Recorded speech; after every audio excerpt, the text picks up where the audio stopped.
How can you in 1 decade practice one thing in a particular environment, then expect to thrive in a different thing in another environment? I don't think that's how human psychology and behavior works.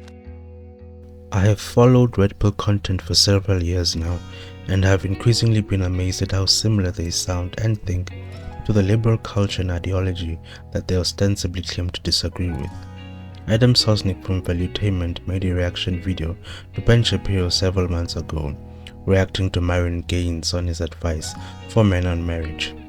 I would not say I was disappointed by his reaction, Adam that is, because I've grown to disagree with a lot of Red Pill influences, philosophies and ideas. But I will say that I really appreciated Natalya's pushback to Adam and their interaction between them, which really showcased the deficiencies and parallel presuppositions that the Red Pill influencers have with the liberal left and feminists that they claim to hate. In this video, I will highlight those similarities as I offer commentary and thoughts to Adam and Natalya's reaction.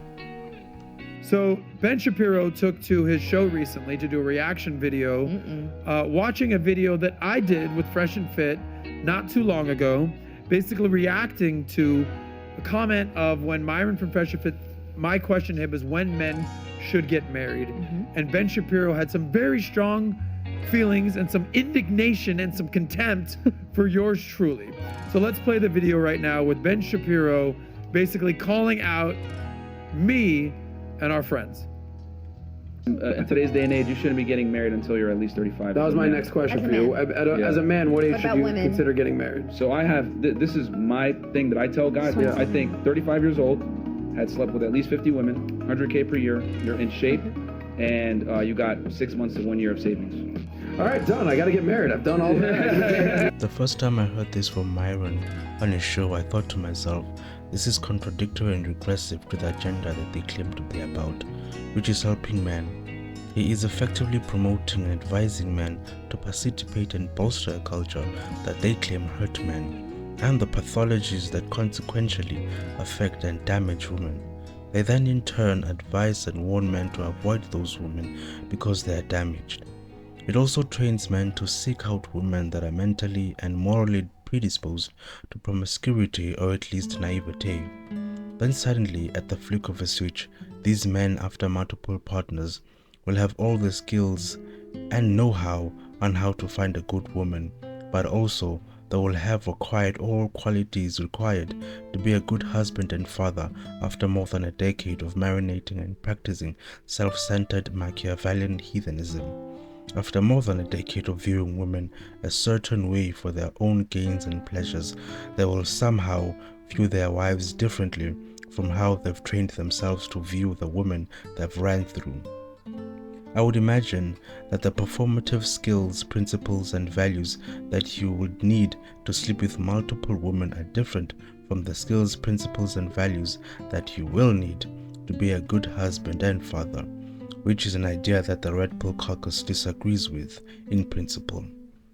There is effort, skills, habits, and values that are required to maintain a long-term relationship that are not required for short-term relationships. So how can you in 1 decade practice one thing in a particular environment, then expect to thrive in a different thing in another environment? I don't think that's how human psychology and behavior works. That's easy. Here's the Republic right there. So that is a recipe for a terrible marriage, by the way, guys. Waiting until you're 35 and have slept with 50 women, that is a terrible recipe for marriage by every available data point. It turns out that you are much better in terms of getting married if you get married younger, if you do not have a wide variety of sexual partners. All the stuff about, being in shape and having money and all the rest, you should try to do that generally speaking. But this notion that you wait until you're 35, you've already made a bevy of mistakes that have shaped your character and made you much more rigid as a person, and that you should have had a basis of comparison in terms of sex of dozens and dozens and dozens of women. No, the data do not support this, and it's stupid. I say all. Okay. So let's just kind of break down what Ben Shapiro called us out for, and maybe what I agree with and what I disagree with from our friend Ben Shapiro. By the way, this clip aside, you're not going to find a smarter, more intelligent person, book smart, social smart, economically smart than Ben Shapiro. What I will say is Ben Shapiro has not been out there in the dating scene. He hasn't been out there in the quote unquote real world like most guys. So there's a very limited knowledge pool when it comes to depths of his knowledge when it comes to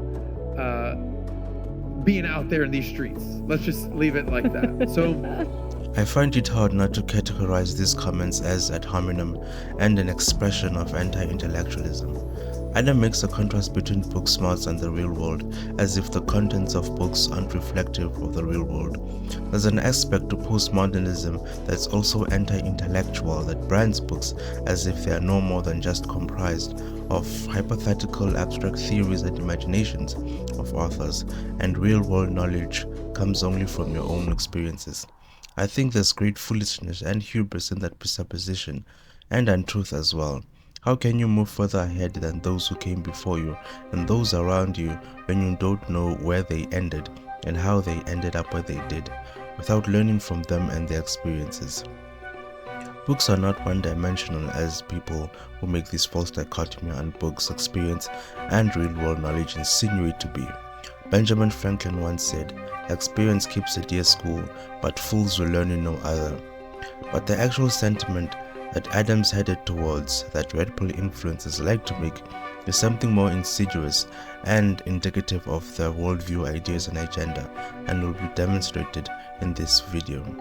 So basically, Myron from Profession Fit says you should wait till you're 35 years old, slept with 50 women, you should be in shape, making 100 grand a year, and 6 to 12 months of savings. So just keep in mind here, Ben Shapiro, quick fact check, he's probably 40 years old. Can you just get his age real quick? I'm assuming Ben is right around 40. He is 39. Okay, he's 39, so about to be 40 years old. So Ben Shapiro has been married since he's 24 years old. He's got 3 kids. So basically, Ben Shapiro has been off the market, okay, since basically Obama got sworn in, okay, in 2008. The world has changed significantly with the advent of social media, dating apps, what's going on in the world, social media, everything that comes with that. Ben Shapiro is sort of a dinosaur when it comes to the current dating market. There's a whole system of thinking by red pill influencers when they use this talking point, and it goes like, the world has changed, women are more promiscuous, and the avenues for practicing promiscuity for women are numerous and easier.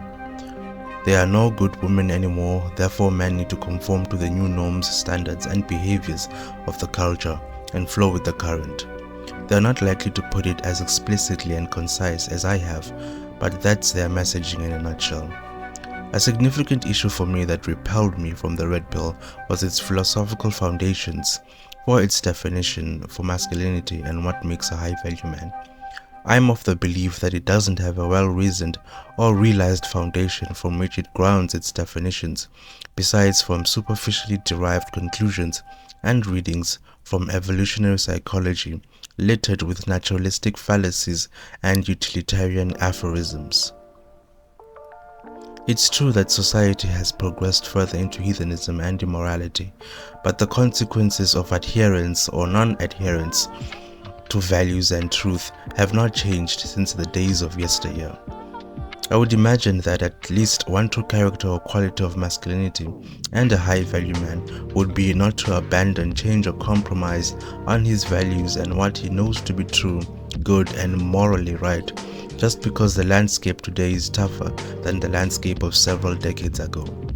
I often hear red pill influencers talk about a man's masculine stature, stoic character, leadership, discipline, and competence, but on the flip side, their central messaging and philosophy to men about the current landscape and what their response to it should be fundamentally undercuts any meaningful expression and definition of masculinity and high value, which is to conform to the current wave in societal standards because it's a little tougher for men, and wait for someone else to tackle society's issues, e.g. women, surprisingly.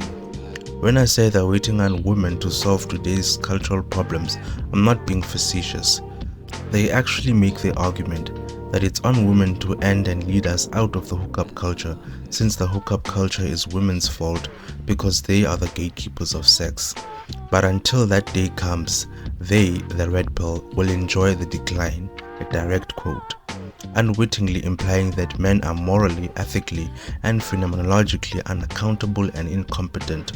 The same women, they argue, are adverse to accountability and incapable of leadership because of biological necessities, which interestingly and conveniently results in a situation where they can engage and participate in bolstering of lasciviousness of the hookup culture, while simultaneously argue that leadership is rightly befitting of men and the bona fide of the high-value man presuppositions, which has gone through a major revision in the past several months as the red pill community garnered more eyes, attention, and scrutiny from the public. What value and use are the ideas of masculinity, high value, character, stoicism, and relationships from a philosophy and ideology with such presuppositions to society and the rest of the men who are not part of the top 10 to 20% of attractiveness and wealth? He was born and raised in LA to a very conservative, ultra-Orthodox Jewish household. Someone that was basically born and raised in Miami. I have friends left, right, center, Jews, Catholics, Christians, Muslims, Hispanics, Latinos, Haitians. I've seen it all. Ben Shapiro was married at age 24. I know a lot of Orthodox religious Jews that were also married very young. Here's where I'm going to disagree with Ben Shapiro.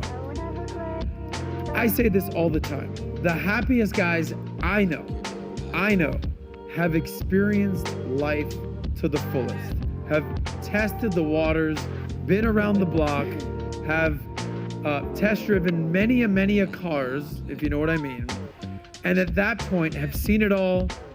Tall, short, dark, blonde, brunette, up, down, left, right, and understand, okay, cool, I've got it out of my system, time to start a family. Some people may agree with that, some people may disagree with that. That is my opinion. Cool. Take note of this comment here.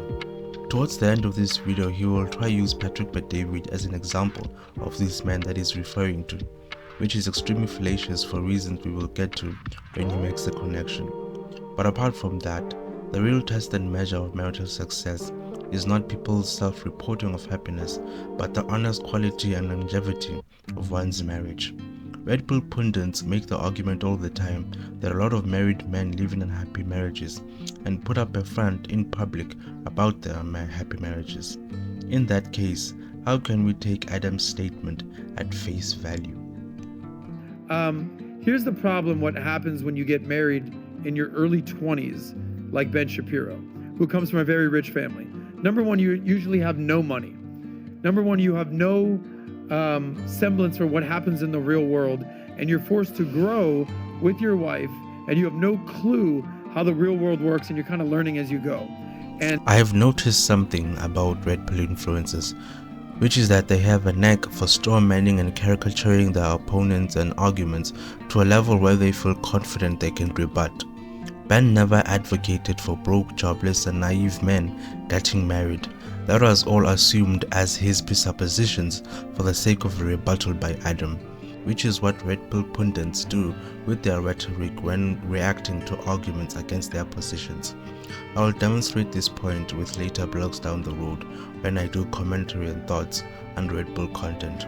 But Natalya's question or pushback introduces a different level of philosophical thinking and evaluation on the advice that red pill influencers give to men. okay, I have a question on that. yes.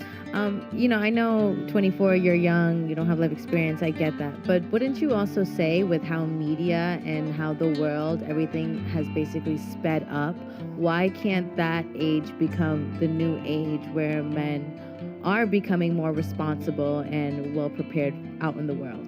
You know, like getting married at 24 and having the kids and doing all that, that also ages you. You get experience from the kids, you learn to be a father, you learn to be a husband, like you kind of start to get that real world experience without necessarily aging. So I don't know if we want to continue to say 35 and 40 a man becomes, because with technology today and the exposure of the things we have today and the speed of things today, why can't that number, go down? Why can't we have expectations for a gentleman maybe not be 30, maybe the new number be 28?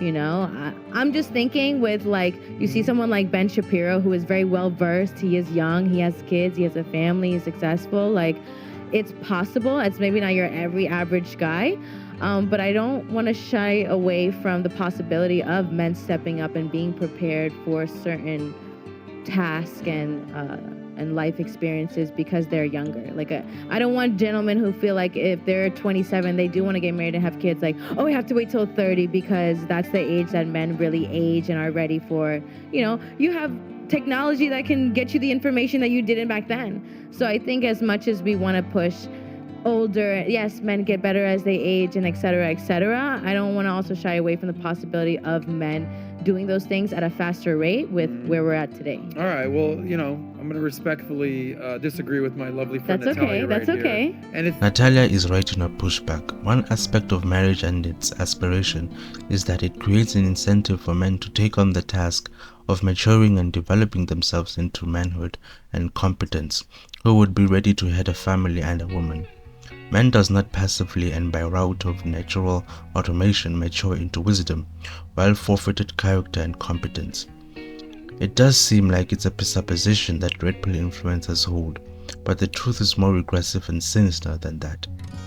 They will disagree with the assertion that their assumption of man's development into readiness for a long-term relationship or marriage is passive and automatic, which leaves on the table the advice for men that was iterated by Myron Gaines at the beginning of the video. What they would consider, or at least Adam and Myron, as activities for men preparing themselves for marriage, leadership, for a household and family life, is in fact engaging and practicing in the hookup culture in behaviors and habits that are antithetical to habits and behaviors of a married man, good husband and father, and competent leader of a family. Their philosophy, ideas, and advice, to say the least, are very contradictory, contorted, and regressive. On a general point of development and readiness of marriage, I'm reminded of a quote from Rollo May's book, Man's Search for Himself. Every organism has one and only one central need in life: to fulfill its own potentialities. The acorn becomes an oak, the puppy becomes a dog, and makes the fond and loyal relations with its human masters, which befit the dog. And this is all that is required of the oak tree and the dog. But the human being's task in fulfilling his nature is much more difficult, for he must do it in self-consciousness. That is, his development is never automatic, but must be to some extent chosen and affirmed by himself. As Natalya said, we have technology that we did not have back then. We find ourselves today in our modern period in a unique situation where we have discovered and have more knowledge, wisdom, books and information on relationships and marriage from experts in various disciplines of psychology, neuroscience, therapy, statistics, anthropology, biology, cognitive science, philosophy, you name it. Yet we are more naive, ignorant, confused, lost and unguided in our thinking and navigation of life and our decisions. The technology is there for the young 24-year-old to have begun developing himself several years prior, or the mid to late 20-year-old man to do the same. There are several problems we can observe, not excluding the condescending attitudes and sentiments like Adam's towards Ben about book smarts and the real-world knowledge, but also a laziness and disinterestedness in putting in the work to form yourself, especially mentally and character-wise, but also the prolonging of adolescence further into adulthood by society and the red pill, resulting in a lack of meditation and concern on the moral and ethical impact and consequences of one's actions on the people around them and society at large. This point will be demonstratively important because of how Adam will respond to Natalya. On a side note, another fundamental aspect and teleology of marriage and its aspiration and value by individuals is that it provides an incentive for individuals and society to think and see further than their own noses. You know, we might see different on this. And you know who else sees different on this? The whole fucking rest of the world. Because let's go to these stats real quick. Okay. And let's show up some stats for Natalya. Yes. Okay. Go to this graph. Men are choosing, and women are choosing to get married later and later and later in life. Because... But that's not good. Well, you know, numbers, you know. Okay. Facts don't lie. Facts don't care about your feelings. Can't argue with numbers. Here are the actual numbers. Pull that graph up real quick. So can we punch in on that a bunch? Number one, in my old age, I probably got to get my eyesight checked. So let me pull this up on my phone. I can read. Estimated median age of Americans at their first wedding in the United States from 1998 so to in 1998, 2021 the average age of marriage, a man was 26.7 years old, a woman was 25. By 2010, that number went up to women being 26 and men being 28. Now in 2023, well, they only have it up to 2022, men are now 30.6 and women are 28.6. People are waiting longer and longer and longer to get married. Why, you say, people are waiting longer? Because people are living longer. Right. Okay? People are living longer. Why rush into the biggest decision of your life? When grandma got married, my grandma got married, she was 19 years old. Okay? By the time my mom got married, she was already in her early 20s. So now these days, people are understanding I don't need to rush into marriage. Men need to understand that it takes time to be a man. If I got married... The reasons people are pushing off marriage until their 30s are not well thought out reasons or principles, and he knows it. If he were to be asked, a woman pushing off marriage until their 30s because of well thought out reasons, he will say no. Therefore, from where do these well thought out reasons for getting married later in life from men come from that incidentally eluded women but not men? And what are the results and consequences of these reasons by men for waiting longer to get married? Because the statistics show that people who marry later in life, first time married in their 30s, have the highest age demographic in divorce rates. Whatever reasons that Adam thinks these men hold for marrying later in life are impotent. Could it be that the reasons why men and women are pushing getting married later is because women in their 30s are more inclined to get married than younger women in their 20s? Consequently, men have to wait until they are in their 30s to find a willing and hospitable woman in her 30s to get married to, because men are incidentally emasculated, they lack confidence, character, have performance and leadership anxiety when considering being with a woman younger than them and much more attractive than the 30-year-old. There are many things going on existentially and in gender dynamics between men and women that are pathological and are major factors that contribute to why people are waiting later in life to get married. Because we're living longer doesn't even reach the top 30 reasons why. I don't think people decades ago intentionally calculated that they wanted to get married younger because they wanted to spend more time together. I got married when I was 26 years old. Dude, I just got finished funneling kegs out there at my frat party out there. Now you want me to get married and take care of a kid? Men need time to marinate, okay? Fair enough. Marinate in what is the question? Pay close attention to his vocabulary. Marinate, as if character development, readiness, maturity into masculinity, manhood, and mental strength comes passively through the osmosis of time. What is it that men must marinate in his philosophy that's pertinent to marriage and raising a kid? Could it be what Myron Gaines said in the short clip at the start of the video? Marinate in behaviors, practices, and habits that are antithetical to married life and family, in order to be ironically ready and prepared for marriage and raising a kid.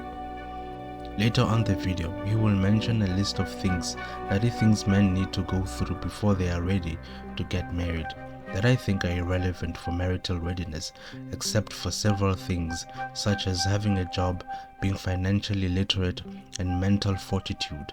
Men need time to figure out what the fuck they're doing in life before they start taking responsibility for other people. Shia LaBeouf once said, you know, the real tests of a man when a man really becomes a man who's always responsible for other people.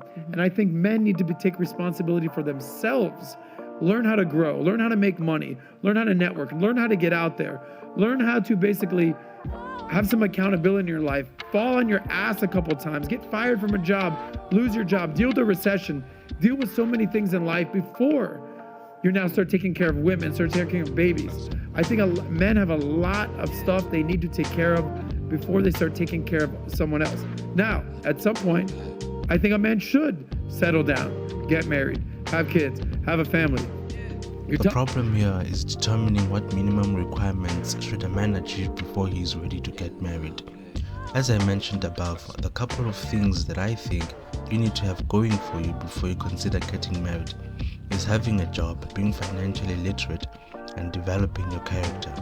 Adam's requirements are that you should have gone through a recession, lost your job, and gone through an entire lifetime of problems.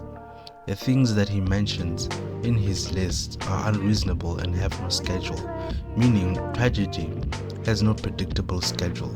It may or may not happen to you very soon. It might strike when you are 35, 40, or 60. Life's problems never end. They are unpredictable and you don't know when the biggest or next major tragedy would strike. You cannot wait on unforeseeable moments and opportunities to start developing yourself and think about how you are going to react in those moments that you do not know when or if they will come. Having met the requirements that I mentioned and think are reasonable, I fail to see how you cannot navigate through Adam's list while being married at the same time. So men and women are going to age differently. My final advice to men is play the long game. Don't feel rushed. Don't feel compelled to make any quick decisions. There's always another fish in the sea. There's other fish in the sea. Take your time as a man and choose very wisely. Go ahead, Nat. All I'm saying is that if guys can also, here's the thing, is that we're also pushing out that guys in their 20s, they're not good guys. They don't know what they want. They don't want to get married. And it's not all men are like that. Guys in their 20s don't know shit. When's the last time you were a guy? I'm not a guy. Exactly. I'm not. So why don't you listen to the guy on this one, Nat? I understand. Guys in their 20s don't know shit. But here's the thing. But you have someone like Ben Shapiro. But you have someone like Ben Shapiro who was able to get married, have kids, success. Ben fucking Shapiro, Nat. Okay, but my point is, why can't the world? Why 50 can't million men? But why does men feel like they can't reach certain goals? People look at Ben Shapiro like, oh, I can never be like him. Yes, you can. No, you can't. Yes, you can. Ben is you could have success. Genius on the spectrum. Okay, but you can still there's have one success. Ben Shapiro, there's 50 million men. You can still put in the work. I think this could be characterized as the soft bigotry of low expectations. Everything that Ben knows and information that young men would need to help them strengthen their thinking, develop their character and skill set are readily available and abundant. They just don't know that it exists and where to go looking. The Red Pill community offers contradictory and contorted information and advice in this regard.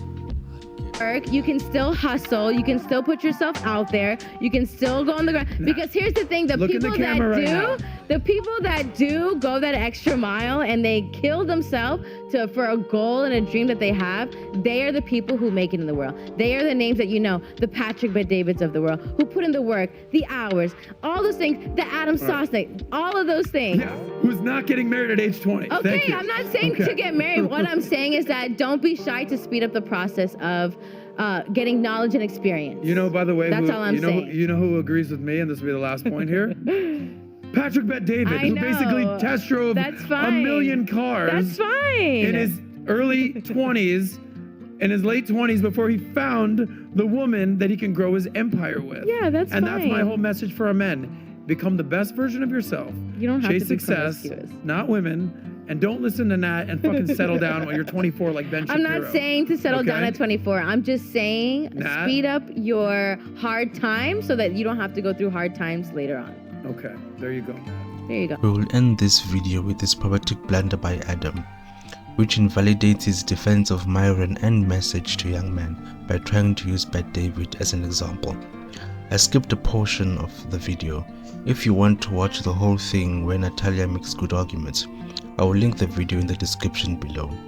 The problem with Adam trying to use Patrick Bet-David as his proof of concept is that he is not, but in fact he is a refutation to his ideas.